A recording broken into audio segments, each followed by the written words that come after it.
All right, guys, the Utah Jazz got a nice win against the Portland Trail Blazers. The Hoops Nerd postgame show. Let's get right in it. Before we start talking, though, please make sure and you like and subscribe to the channel if you haven't already. If you're a Jazz fan, you need to like and subscribe. What are you doing? This is the best place for Jazz content, post games, live streams, video, all the stuff. Make sure that you like and subscribe to the channel if you haven't already. Come on, man. Let's make it happen. All right, guys, I'm not feeling super great, so I don't know how long this is going to be. Plus, it's New Year's Eve. A happy New Year's Eve to all of you out there, especially all of our channel members. You guys are what make this channel so awesome, and I just want to reiterate how much I appreciate it. All right, the Minnesota Timberwolves and the Utah Jazz went at it. Last time they played, they've played 3 times now. Last game, Anthony Edwards and Patrick Beverley were out with COVID protocols, so it wasn't really the rematch. This was the rematch, and you could tell Patrick Beverley and Rudy Gobert wanted this one, and Rudy Gobert was phenomenal in this one, as well as Donovan Mitchell, but I will give props. Anthony Edwards is fantastic, and he was really good tonight. 9 for 21 from the field. That's 42%. That's solid, especially as the main number 1 guy. And then 4 for 10 from 3, 40%. He is just refining himself into just a fantastic player. The Wolves lost by 12, and Edwards was only a -1 for the game. That just tells you how much impact he has. He's fantastic. 3 rebounds, 2 assists, and just 2 turnovers for the second-year guy is fantastic. David Lee, $4.99. Thank you, sir. I appreciate it. I'm just realizing a black hat with a black background might not have been the best choice of my life. But anyways, Patrick Beverley, 4 for 10 from the field, 2 for 6 from 3, 6 assists. He is not one that Donovan Mitchell struggles with at all anymore. There used to be a time when Donovan Mitchell, might have struggled with him, and we saw that before, that he gave Mitchell troubles at times. Now Mitchell just dismisses him. Like it's not even a question. The Wolves were missing Karl Anthony Towns tonight, so that you've got to talk about that a little bit. And it's interesting to see Greg Monroe out there playing again for them, although he was a -16, the lowest for the Wolves. I don't know how much he actually helped them out. Malik Beasley, for whatever reason, just absolutely torches Utah too. He just goes off every time he plays the Jazz. Tonight, let's see. Malik Beasley in 31 minutes, 8 for 16 from the field, 50%, and 6 for 14 from 3. Oh, we forgot. Why do I forget? I keep forgetting every night.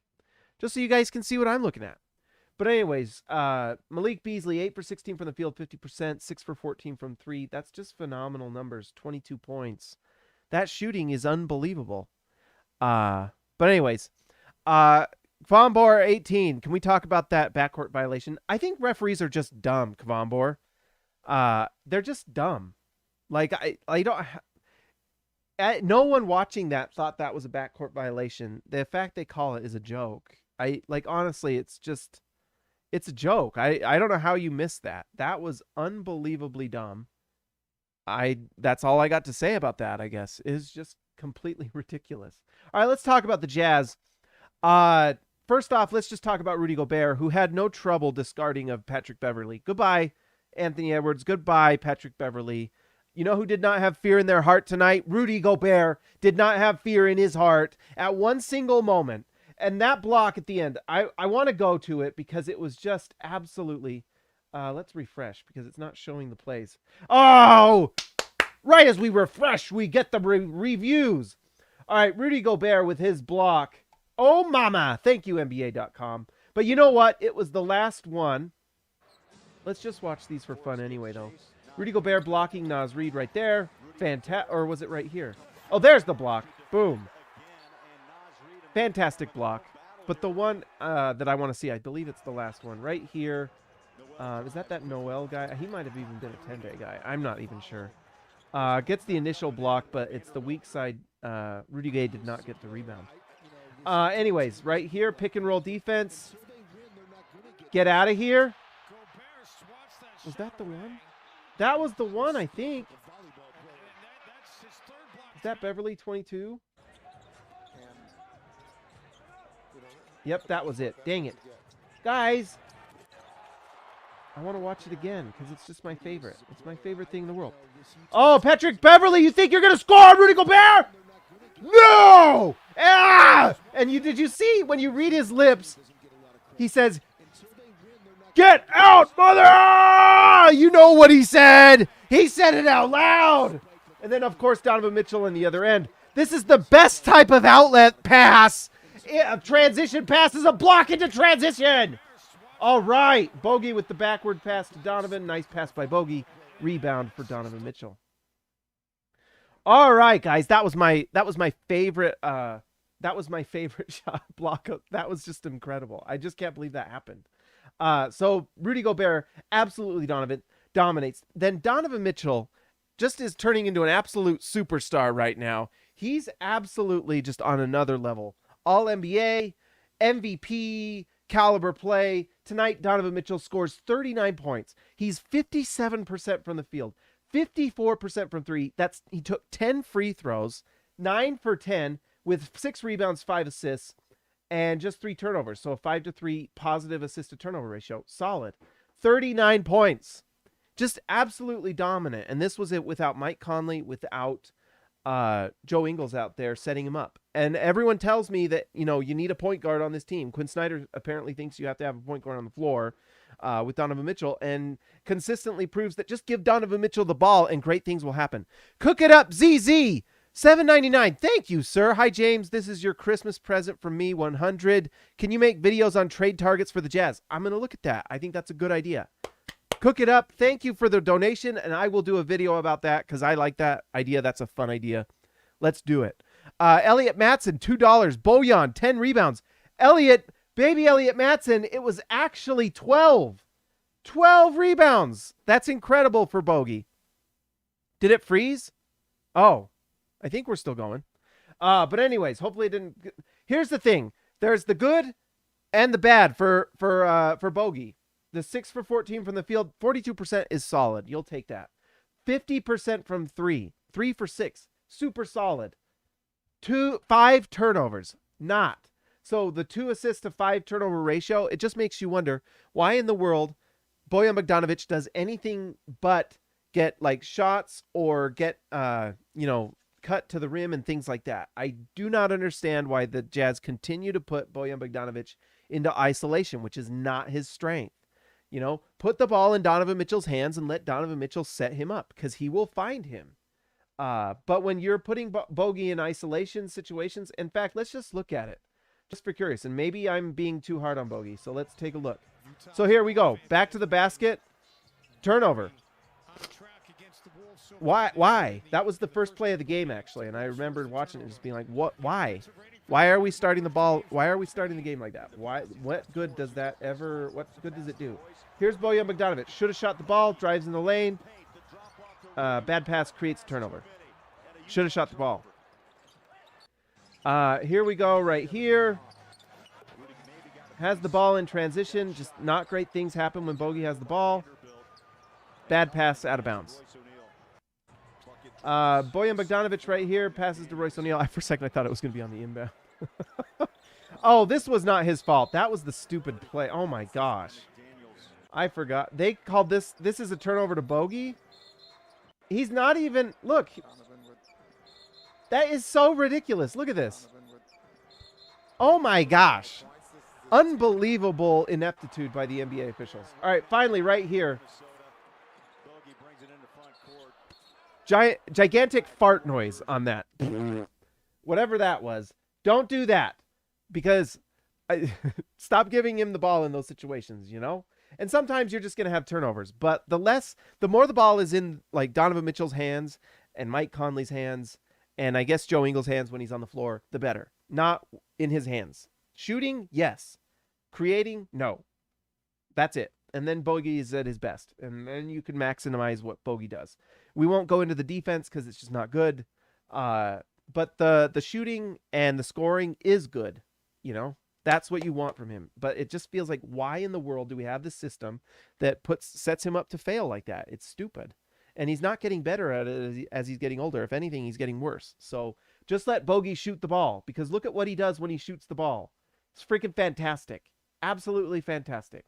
Stop doing this, Quinn. Stop doing this. The other story of this game was Hassan Whiteside is out with concussion protocols, which really stinks. Let's hope he's okay. Because concussions are no joke, and sometimes they're really bad and sometimes they're not, and every single one is different and every person reacts differently. So let's just hope Hassan Whiteside's okay, because that really stinks. It looked like it really hurt that play with Jordan Clarkson. Speaking of Jordan Clarkson, he couldn't hit a three, but he was solid from the field. 20 points and a plus 17. He was really good. Just one assist tonight, but he was solid, and his scoring is just really essential to this team. I don't know if there's much else to say about that. Royce O'Neal, I was looking at Royce. He really had like a classic Royce line. Zeros across the board on offense, but 3 rebounds, 3 assists, and a steal. He had that, and that steal was that one transition steal, which was this was a great play, because this is also half of his assists for the night was this one play. But you'll see he gets the steal here in transition. Boom, steal, and then he gets the oop to Rudy Gobert. Dominant. And I believe that's the picture for the thumbnail tonight. That lady's loving that screenshot right there. Guys, I'm not feeling great, but I did want to touch on this. Quinn Snyder started Trent Forrest for some reason, and it was not good. It was not great. Teams did not even have to guard him at all, so he ended up only taking 3 shots. He did make that one floater. He had 4 points, but he was a minus 15, which is the lowest in the game. The reason for this is because, one, I think his defense is starting to look a little overrated. Like, I don't know if he's really that impactful that he deserves the time he's getting in terms of defense. His ball handling is really solid. It is. And he is an athlete, so he can rebound the ball. Although tonight, let's see, 3 rebounds. So there you go. You can see kind of where that athleticism shows up. And he had 3 assists, which is pretty solid. And let's just watch him just to give him some credit for what he did. Here we go. Forrest has the ball. Solid oop to Rudy Gobert. That's just solid. Third quarter, he gets his first assist. That's interesting. Again, third quarter, Donovan Mitchell. I mean, that's a pretty generous assist. We'll just say that. A couple bounces, and then Donovan gets a pull-up 3 in PNR. And there you go, a garbage time assist. So let's just say it's 1 garbage time assist, 1 generous assist that was really kind of Donovan Mitchell creating it. So 1 real assist, honestly. So I don't think that was actually very helpful to his cause. The thing that's frustrating is players were not passing to him. He had 2 turnovers, so a 3-to-2 turnover ratio. You'd like that to be better if he's playing point guard, and if Quinn feels like he has to have a point guard on the floor with Donovan Mitchell. I don't know why Quinn thinks that. If anything, if Quinn just despises playing Jared Butler so much, then just have Trent Forrest come off the bench and start, Clarkson in that situation, I guess, or even someone like Miaoni, who can just be a defender and give you some size at that 2-guard spot and just defend the perimeter better. If you bring him on, because the thing that's so weird about it and doesn't make any sense is that Quinn has Trent Forrest on the floor but has Donovan Mitchell initiating, so Trent Forrest ends up just sitting in the corner. But we all know that Trent Forrest can't shoot, consistently. He'll make them occasionally, but he's just not a threat from 3. So he's not even being guarded. So it doesn't make any sense. If you have Trent Forrest on the floor to make him effective, you want the ball in his hands, and yet Quinn has him sitting on the 3-point line. It does not make sense. It really doesn't.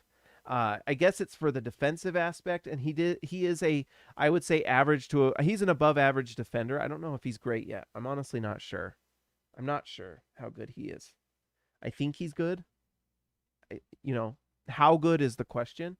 Because there were times tonight where he just kind of got, like, Patrick Beverley scored on him multiple times. So I don't know.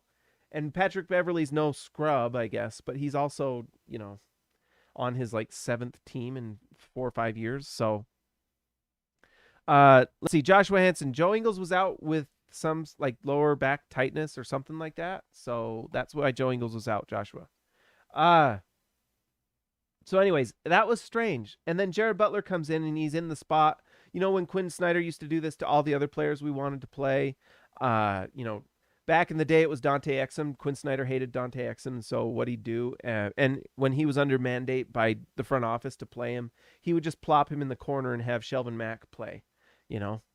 And so he'd have Shelvin Mack doing everything, and then Dante Exum, who's one of his weaknesses is shooting the ball, he'd just be sitting in the corner, and then he'd occasionally get a three that he would likely miss, and then be badmouthed by the fans, and the front office was likely frustrated because they weren't adhering to his strengths. And, you know, this offense just doesn't have cutters, something that Dante Exum can do. But, of course, we're not going to do that because we don't want to see Dante Exum succeed. Because we have a feud with Dennis Lindsay. And if anyone disagrees, go look up Dennis Lindsay and Quinn Snyder, that article by Andy Larson, and that will tell you everything you need to know. So now we're still seeing situations like this. Quinn Snyder has an unwavering belief that Trent Forrest is the best third guard on this team. That is just like set in stone for him for whatever reason. Tonight he was a -15, worst plus minus on the team. It did not go well. Anyone watching this game, anyone who is not a biased observer, whether you're pro Jared Butler or not, would have been like, that guy probably wasn't the most effective player on the court for the Jazz. Jared Butler, who was put in the reason I was giving that Dante Exum little backstory is because Jared Butler was put in the same situation that Dante Exum was in. Quinn Snyder did not want to put him in, has him sit in the corner on the offense. So Jared Butler is required to just sit in the corner. And guess what?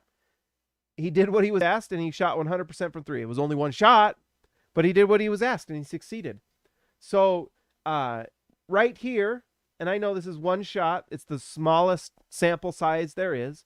But if anyone has followed Jared Butler's career, we know what he did at Butler. I think it was Butler, wasn't it? The championship team. Oh, my gosh. What team did Jared Butler play for? I'm looking this up right now on live. Baylor, not Butler, Baylor. I knew that was wrong. Yeah, we know what he did at Baylor where they won the championship, and he's a solid shooter, like 40+% from three. We know he can shoot. So when he puts Jared Butler on the floor and likely just trying to, you know, survive the Jared Butler minutes, Butler was actually effective because it spreads the floor and he's shooting three, and he shot it effectively. Let's see. Let's see. Ingles didn't play because his feelings were hurt from trade rumors. Allegedly, DWCB. Yeah, maybe. Honestly, that might be part of it. DWCB. That might be. The Butler Bears. That's right. I always call him Butler, and I don't know why. Butler's the school from Indiana that didn't Gordon Hayward play for Butler, and Jared Butler plays for Baylor. Confusion. All right? Anyways, Jared Butler from Baylor University, who won the title, behind the defense of Jared Butler and now, man, my brain's not working. The guy who got drafted by the Sacramento Kings. Davion Mitchell. Behind those two, they win the championship. And so Jared Baylor from Butler University. There you go. But yeah, so something tells me that Jared Butler might be a better defender too than Trent Forrest. Honestly, I'm not seeing anything from Trent Forrest defensively that's making me go, wow, that guy needs to be in clutch situations to guard the best player on the other team, right? Did anyone get that feeling tonight? Not me. You know, was he bad? No. And I bet if I went and watched the film, it's probably pretty solid. But it wasn't like shutting anyone down. And it wasn't jumping off the page to me. It really wasn't. And he's not hitting threes. You know, and I know that three-point shooting isn't everything because we have an argument about Dante Exum. Can't shoot threes. Neither can Trent Forrest. Somehow one plays and one doesn't, though. Doesn't make a lot of sense. But guess what? Jared Butler can hit threes. And we know how important offense is to Quinn. It's the most important thing. This is what I wanted to do. And then we'll be finished tonight. Moral of the story, Jared Butler should be playing more. And he's probably just a better player than Trent Forrest outright at this point. Trent Forrest playing more than Jared Butler does not make any sense at all anymore. All right, we're going to make a little chart here. Can we do this? I have Microsoft Paint up, and we're going to just draw a graph. This may work, this may not, but we're going to try it. Can we put letters? Does Quinn Snyder like you? Okay. This is how we know if Quinn Snyder likes you or not. 1. Do you play his system? This is so stupid. That's okay. Yes or no? Okay, if it's yes, Quinn Snyder likes you. If it's no, can you does Dennis Lindsay like you? Why am I cracking myself up? How do I delete this? Microsoft Paint, you're failing me. Like you. Why is that so small? Oh my gosh. What happened? Like you. This is going really bad. How big is that? Does Dennis Lindsay like you? Yes or no?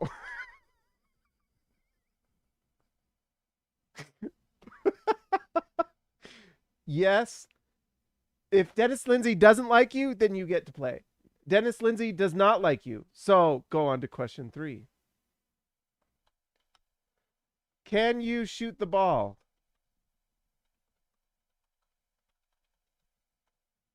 Yes or no? If you can shoot 40% from 3, then Quinn Snyder somehow that's the requirement to get on the floor in Dennis and Quinn Snyder's offense. Quinn Snyder, absolute genius. Brilliant genius among the likes of Socrates and Einstein and the great minds of the history of the planet and the world and all philosophers and great minds. To have a successful offense, Quinn Snyder has to have a 40% three-point shooter because everything's around the perimeter, and you just have to have incredible three-point shooters, and so that's what makes his offense good. It's what makes him brilliant. Anyways, the next is you can't shoot the ball. I think that's really it. Do you play? Because these are the things that matter to him. Or I guess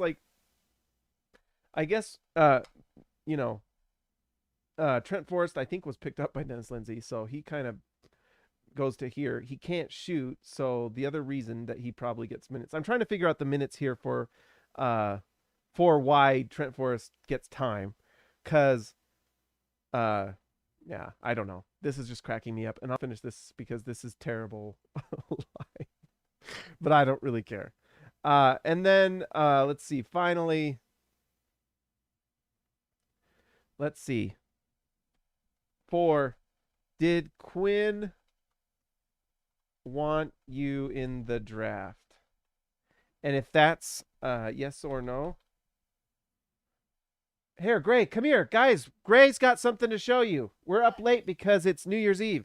Look, Gray just came to show me. Show him what happened. My tooth fell out. Gray lost a tooth. I just realized, and then I pulled it out instantly. Nice. It was just easy to... Tooth Fairy's coming tonight. All right, can you say goodbye to the... I'm going to get off here soon because we're going to go watch Boba Fett. Yeah, Boba Fett. All right, everyone, say goodnight to Gray. Bye. See you, buddy. Congrats on the tooth. Tooth Fairy's coming tonight. All right, finally, did Quinn want you in the draft? Yes or no? And if Quinn wanted you in the draft, he's going to play you no matter what. And by the way, the news the other day that Quinn Snyder blocked the trade for Joe Ingles is just absolutely the icing on the cake for my frustrations about this team this year and the things that frustrate me so much. The fact that the Jazz could have got Moses Moody or the like for and that was out there, and that trade was like gonna happen. And I don't know if it was Wiseman as well, probably not. I think it was Moody. And instead, because Quinn Snyder blocked that, they still made the trade. They got Eric Paschall. Remember? So anyways, they get Eric Paschall, which is nice. He doesn't play. Great. He doesn't play. So I don't ever want to hear Quinn talk about defense ever again. You know. But anyways, we probably could have had a young rookie and this team could have been younger and probably had better defense. Thing is, Moses Moody wouldn't play because it probably wasn't his decision. Let's see. But James, Ingles is so much more valuable than a legit 3-and-D player who would be in the rotation. I know, right? Guys, when I heard that news, I was absolutely blown away. Honestly blown away. Blown away. Let's just end on that. Okay, so we've got our little chart here. Look at this. Is this the most professional thing you've ever seen? I mean, even like subliminal messages behind there, But anyways, Danny Ainge is coming in to change things because Quinn Snyder's been running the show, apparently. If Quinn Snyder can just veto trades, are you serious? Then he's running the show. If he can say no, right? That's presidential power. Let's just talk politics for a second. There are 3 branches of the U.S. government. There is Congress, there is the presidency, and there is the Supreme Court. And things that Congress pass can be vetoed by the president. I almost flipped. Oh, whoop. Be careful. Things that Congress passes can be vetoed by the president. That means the president is probably the most powerful if he can just stop legislation, right? Individually, probably the most powerful. Now, can he do everything Congress does? No, but he can stop what they're doing, right? So metaphorically, Quinn is the president then, right? If he can just veto a trade, he can just veto trades.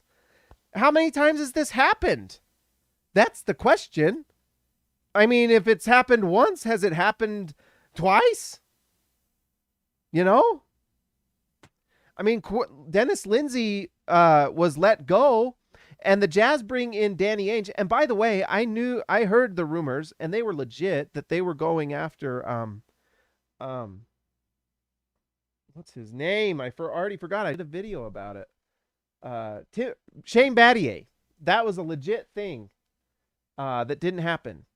And it's too bad. But it just kind of seems like Quinn Snyder was kind of in charge once Dennis Lindsey was let go. I know he was put into a consultant role. No, he's basically just relieved of duties is what happened. And I guess Quinn was in charge. I thought Justin Zanuck was the man, DNTF jump shooter with a 2/3 majority. Correct. But in our American system right now, it's basically split down the middle. So president's really the most powerful. So now we have Ryan Smith coming in and saying, no, I'm in charge and I'm bringing in a guy that's going to control the situation. Danny Ainge. In steps Danny Ainge. He does not have any loyalty to Quinn Snyder or to any of the players on the team, Joe Ingles or any of them. Derek Favors, all of these guys, these kind of loyalty decisions that the Jazz have made have been the ones that have just honestly been the problem for the last 2-3 years. And he's going to come in and he's going to make decisions that help the Jazz win. Everyone's worried about the trades he's going to make. Is he going to trade my favorite player? Is he going to do that? Maybe, probably. If there's a move that improves the Jazz, he's going to make it. But that's the other side of the coin, guys. Danny Ainge is not going to trade a guy unless he's going to get a positive return. It's not going to be like the last 2 to 3 years, which were honestly putrid by Dennis Lindsey and apparently Quinn Snyder as well. Who knows what was going on there, but apparently they weren't even talking and having the president at the time, I forgot his name, in between giving messages back and forth. Who knows what was going on? Now you have Danny Ainge who's going to make those decisions, right? And Dennis Lindsey who's picking up Derek Favors and trading first-round picks just to get off of contracts, just absolutely terrible. Although when you consider that Quinn Snyder's not even playing Jared Butler, it doesn't really matter. It makes it less painful. Watching Desmond Bane do what he's doing, uh, you know, it's awesome. It hurts my feelings every time, but he wouldn't have gotten time on the Jazz. He wouldn't have played. Now, maybe Dennis Lindsey liked him in the draft, and so he fits into this kind of system, but we know what Dennis Lindsey's rotation is, and his rotations, like we talk about, don't change. So at most, Desmond Bane would have fit into the minutes that Trent Forrest plays, you know? He would have been playing like 3 minutes to 6 minutes a game. And we wouldn't have seen him develop. So he wouldn't have been doing what he's doing on the Grizzlies with Jazz. Just wouldn't have. Because the Jazz don't play their best bench players all the time. It's whoever does the system, shoots the ball, and if Quinn picked him to be on the team. Those are the things, you know? So Bane would have gotten the Trent Forrest minutes, probably. Maybe. It's not even for sure, to be honest. But anyways, I don't know where I'm going with this other than that Danny Ainge is in there to kind of take control of this ship that has been just like all over the place. And it's nice to see. All right, guys, that's all I've really got tonight. I'm not feeling great. I've got like kind of a cold. So let's see. Let's give a shout out to our All-Stars tonight. Let's give a shout out to Baby Elliott Matson. X marks the spot with Zintas. Jordan the Goat Besserell. Ryan Perry the Legend. Joshua Hansen, the Danish Destroyer. Anton Warren. Ezekiel Raisibe, the man from down under. JT Buckets Wardell. Austin R. Grant, Editor Extraordinaire. Eric C., the C stands for Champion. Donald schooling all of us. Darren Williams, the Carlos Boozer. DW to CB, Jorge Arrizaga, mi amigo de abajo, Lee Christensen driving the lane, Justin H, Patrick Kubo, the connoisseur, Robert Hall of Fame, and DW Jazz going all the way. Let's see. Ben Grange, if Danny Ainge trades for someone amazing, people need to stop pretending they would hate that. Honestly, guys, remember when they traded for Jordan Clarkson and everyone was like, oh, I don't know. Now everyone loves him. Everyone loves him. You know what I mean? And I was sad to see Exum go, but I could see the benefits. And we saw like that the Exum experience just didn't work. We knew that Quinn wasn't playing him. It was a joke. And then we saw JC come in and JC can do no wrong in Quinn's eyes. I really like JC. I actually think he's evolved as a player and has gotten better and better. But at times it feels like he just is allowed to do whatever he wants and other players are punished for just a single mistake. So I don't know. Guys, if you haven't already, make sure that you like the video, subscribe to the channel, and join the channel. Become a rookie. Join the chat. It's really fun. It's really great. The channel's evolving as much as I can every day. I put up a new video on the NBA channel, so make sure that you go to the NBA channel and go watch that if you can. Hit it with a like. I would appreciate it. Guys, that's all I got tonight. I will talk